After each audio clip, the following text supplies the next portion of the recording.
Je vous souhaite le bonjour,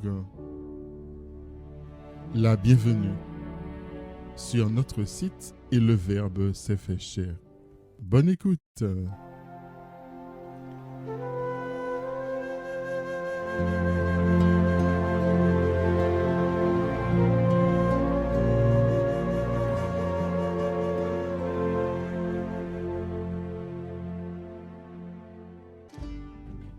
Chers amis auditeurs, aujourd'hui, en bon enseignant, Jésus continue sa prévention envers les disciples de son temps et nous-mêmes.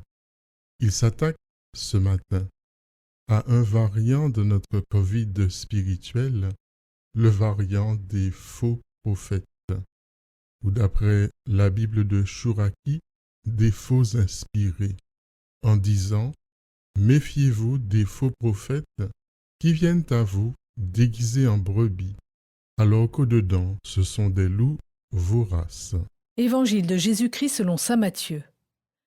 En ce temps-là, Jésus disait à ses disciples : « Méfiez-vous des faux prophètes qui viennent à vous déguisés en brebis, alors qu'au-dedans, ce sont des loups voraces. C'est à leurs fruits que vous les reconnaîtrez. Va-t-on cueillir du raisin sur des épines ou des figues sur des chardons ? C'est ainsi que tout arbre bon donne de beaux fruits, et que l'arbre qui pourrit donne des fruits mauvais. Un arbre bon ne peut pas donner des fruits mauvais, ni un arbre qui pourrit donner de beaux fruits. Tout arbre qui ne donne pas de beaux fruits est coupé et jeté au feu. Donc, c'est à leurs fruits que vous les reconnaîtrez. »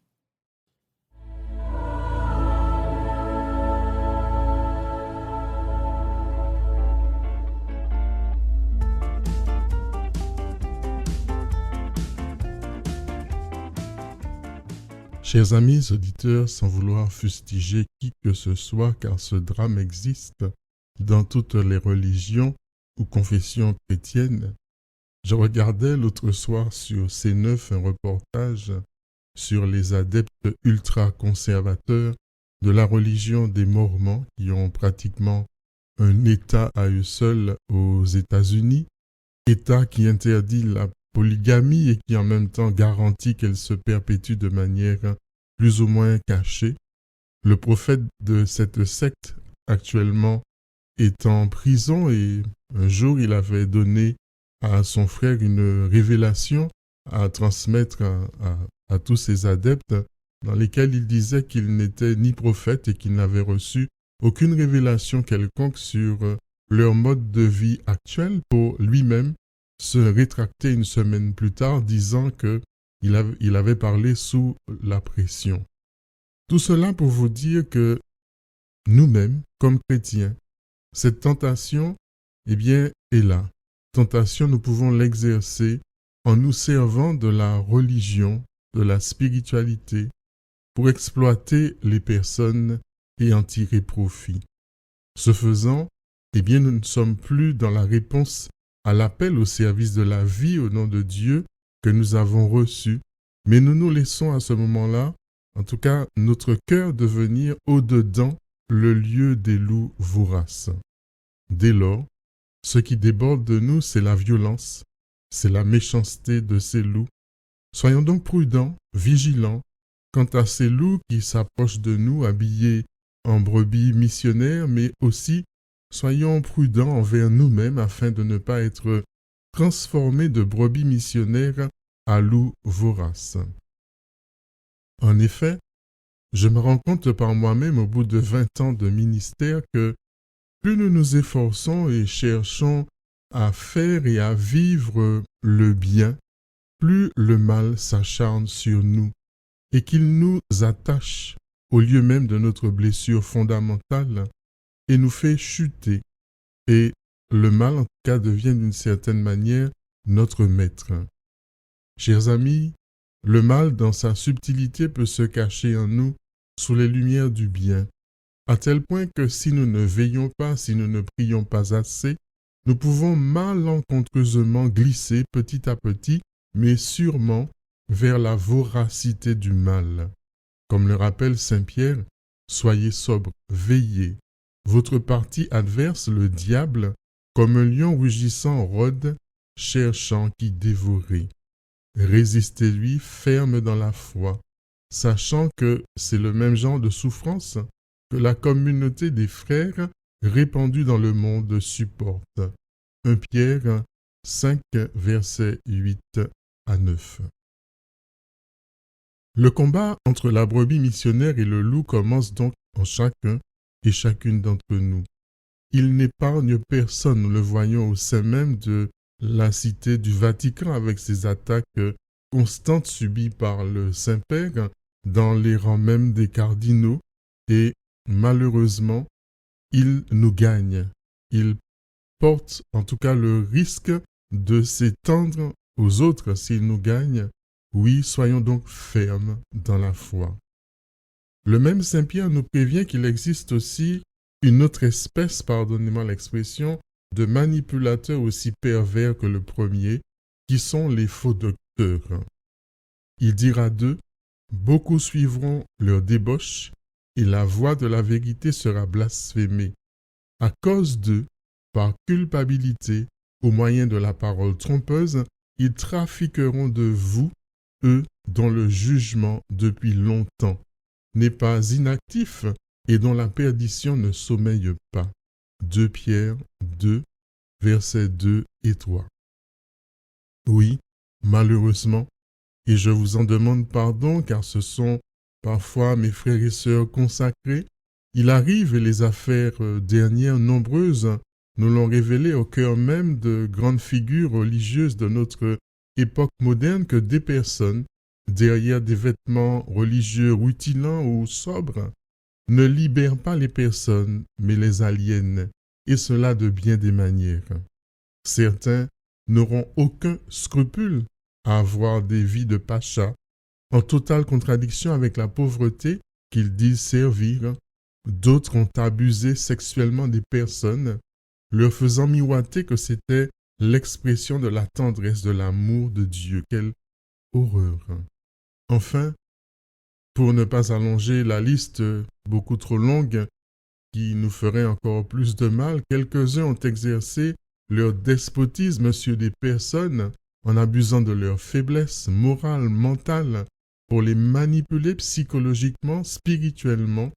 Et croyez-moi, c'est parfois très subtil. Je vous conseille d'ailleurs à cet effet le petit livre de Jacques Poujol, psychologue et thérapeute protestant, Abus spirituels ou encore S'affranchir de l'emprise aux éditions Empreinte Temps Présent.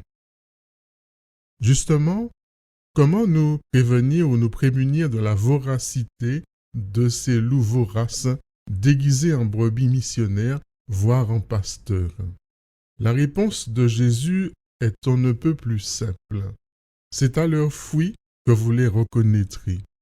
Ces personnes, nous pouvons d'abord les reconnaître en nous par les fruits qu'ils produisent. Qu'est-ce que nous dit notre petite voix intérieure, celle de l'esprit, quand nous sommes en présence de ces personnes? Lui, l'esprit de vérité, nous dit Jésus, vous conduira vers la vérité tout entière sur nous-mêmes, mais aussi sur toutes celles et ceux qui croisent notre route.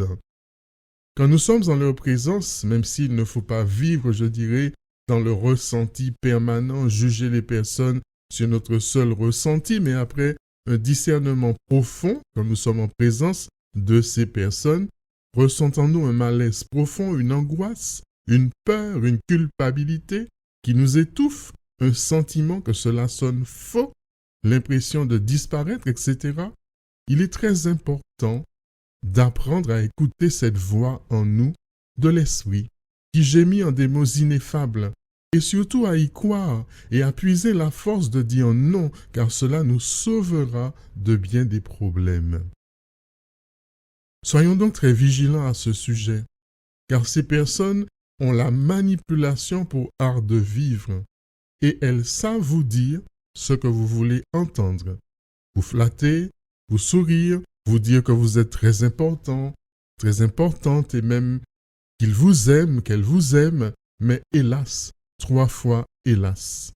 Après cette congratulation est posé le coup de grâce. Je n'aime pas trop cette expression, mais voilà, est posé ce coup de grâce démoniaque qui va détruire, qui va démolir, parce que, eh bien, dans leur perdition, ces personnes sont devenues disciples du diable.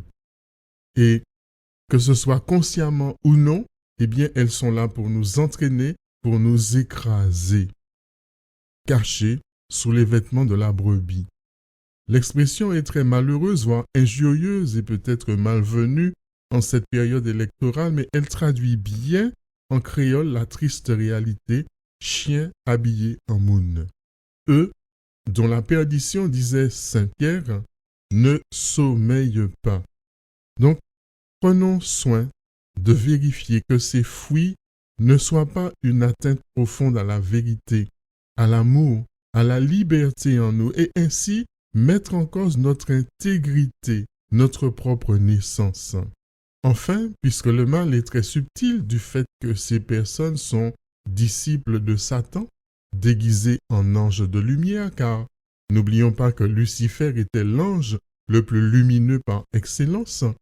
Étant donc disciples de Lucifer, et bien de la même manière que Jésus dit « Faites des disciples », vous pensez bien que les démons, Saint Jean Dieu, eh bien font de même. Donc soyons vigilants que les fruits que nous discernons chez ces personnes et celles que nous avons précédemment décrites ne grandissent pas en nous-mêmes. Et je dirais même de notre propre vouloir, c'est-à-dire que nous devenions adeptes d'expérience en accompagnement spirituel, disais-je, quand nous nous situons avec l'autre dans son espace sacré, c'est-à-dire dans son temple, le lieu profondément spirituel où Dieu lui parle, eh bien tout refus de notre part, nous, accompagnateurs, accompagnatrices, prêtres, etc., qui arrivons avec nos grosses chaussures pleines de la boue de notre connaissance d'expertes en humanité clamée par l'Église et qui parfois me fait peur à cause de cette véhémence que nous avons parfois en la matière. Et eh bien, si nous ne faisons pas attention, ces grosses bottes sales-là, eh bien, elles causeront certainement plus de dommages, et je dirais même de dommages terrifiants dans la relation de ces personnes accompagnées avec le Seigneur Jésus lui-même. C'est pourquoi, en la matière, parole de saint Marc que nous lisons en Marc 13, 14, lorsque vous verrez l'abomination de la désolation installée là où elle ne doit pas être, fuyez. Ne restez pas proche de telle personne. Et quand vous voyez qu'elle s'installe en vous, priez et revenez à la sobriété, à la foi dont nous parle saint Pierre. Mais sachons, chacune de nous, que la miséricorde de Dieu en nous et en l'autre a le pouvoir de tout redresser, de tout changer. Soyons donc porteurs de cette miséricorde. Comme le disait un texte biblique que nous avons médité précédemment, ne jugeons pas pour ne pas être jugés, car nos jugements et nos mesures font aussi partie de notre voracité. Je vous souhaite une belle journée bénie. Je rends grâce à Dieu parce que cet enregistrement a été très difficile. Je pense que le diable était très fâché. Ça fait au moins le 5e enregistrement avec des bugs à répétition. Donc, rendons gloire à Dieu qui a permis que ça passe. Alors, peut-être pas aussi bien que les autres fois, mais tout est grâce. Mais par grâce de Dieu, je vous souhaite une belle journée. Donc, prenez soin de vous, prenez soin des autres, prenez soin des vôtres et je vous dis à demain.